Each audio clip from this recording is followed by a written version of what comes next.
Welcome to News 6. Today's News 6 is being presented by the 6th grade students in Mrs. Painter's, Mr. Seamer's, and Mrs. Elkert's classes at Hopewell Loudon School in Bascom, Ohio. Most of us have ridden on an elevator, but there is a different type of elevator in Bascom. Brenda Reinhardt has that story. Thanks, Tony. The Bascom elevator is a grain elevator. The original elevator was built in 1913 at a cost of $7,500. The total value of the company is well over $1 million today. The Bascom elevator deals with approximately 2 million bushels of grain per year. That adds up to about $12 million in sales. Not only does the elevator buy, dry, store, and sell the grain, they also grind it into feed. Recently, Mr. Ray Solomon took the News 6 crew to the tour of the grain elevator. Can you describe what goes on here at the elevator?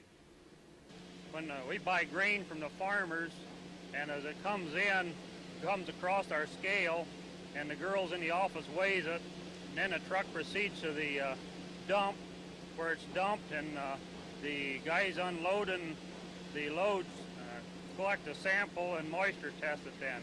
And from the dump, then it's run up into a holding bin, and then through our dryer, and then into the silos for storage. What kind of safety precautions do you have to take? Well, grain dust is very explosive, so we have to be real careful, keep all the dust swept up and clean. All of our grain is run across a cleaner when it comes in to take the dust out of the grain. How do they make the feed from the grain?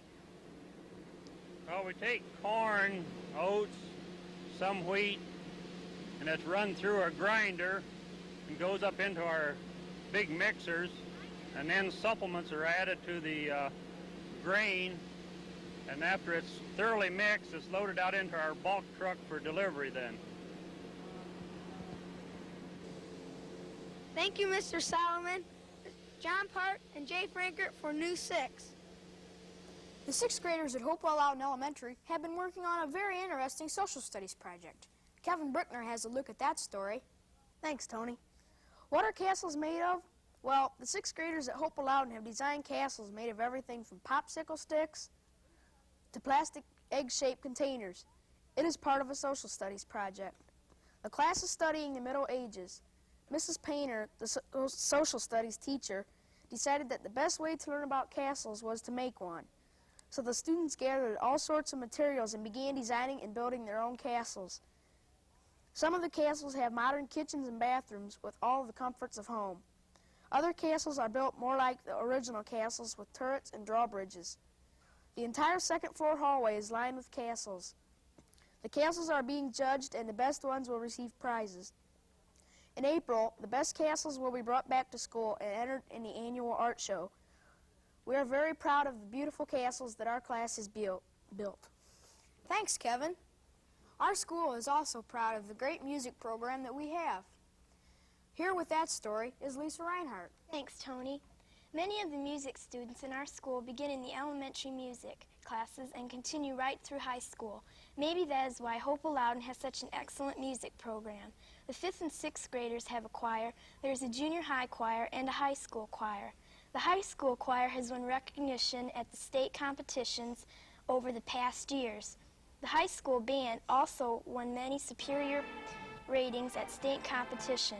The band has played in parades in other parts of the country. The News 6 crew sat in on a couple of practice sessions and talked with Mr. Frank Zerlo, the high school band director, and Miss Plosman, the high school and junior high choir director.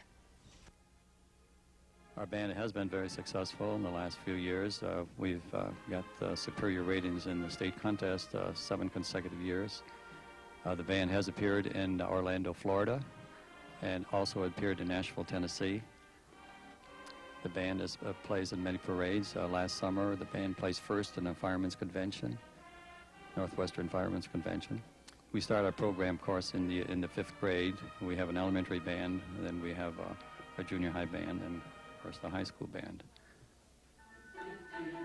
The high school choir has been going to contest very regularly within the past 10 years, I'd say, and have been consistently getting superior ratings in the state and in district contests. There is also a smaller group here at Hopewell Loudon called the Traveling Ensemble, which consists of 20 students is made up of 20 students from the high school choir. And they are a show choir and do many concerts and many shows for different organizations around this area of Northwest Ohio.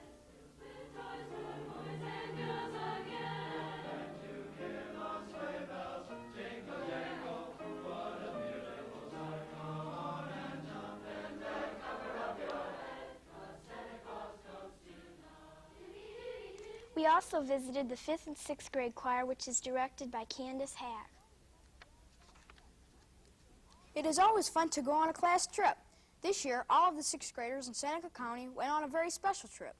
Rob Wilkinson has that story. Thanks, Tony. Recently, all of the 6th graders in Seneca County took a tour of the Walter Nepper farm just north of Bascom. Mr. Nepper has been conducting these tours for many years. The tour shows students the many phases of conservation, such as grass waterways, a wildlife area, and a farm pond. The students ride to the different stops on the tour on a farm wagon loaded with hay bales. We thought you might like to take that tour with us. Mr. John Park, Mr. Gene Baltes, and Mr. Walter Nepper led the tour. You're here on the Walter Nepper farm this morning, and for the past 20 years, he started in 1961, he's been having soil and water conservation tour here on his farm. And this stop here was always the first stop on the tour. This is the wildlife area. And we have with us Gene Baltes from the Soil and Water Conservation. I think all of you know what wildlife is. Wildlife must have three things in order to survive, and that's one reason Walter went to a little effort here. He had to plant cover so they have some place to live and nest. They have to have water, which is over in the creek, and they have to have food. Okay, we're at another stop here on the tour. Now off to my left here, you can see this green grass down through here. This is called a grass waterway. Now years ago, when we'd get a heavy rain, the water would carry the soil down, and where the grass is, it would carry the water would carry the dirt, the soil, topsoil on down to the creek, deposited in the creek. So the Soil and Water Conservation in Walter resloped the sides of the hills and sowed grass in the bottom of these. And underneath of the grass is a tile which leads to the creek. Now when we get a heavy rain, the grass waterway will hold the topsoil back, and the water still has a chance to get on out down to the creek without removing a lot of the topsoil. Well, I certainly appreciate you coming today to visit our conservation practices and how they work for us on our farm. But I do appreciate soon it will be in your hands, so please use it wisely. That's all for News 6 today. Next week's News 6 will be presented by Mrs. Knott's 6th graders at Miller City Elementary in Miller City, Ohio. Thanks for watching.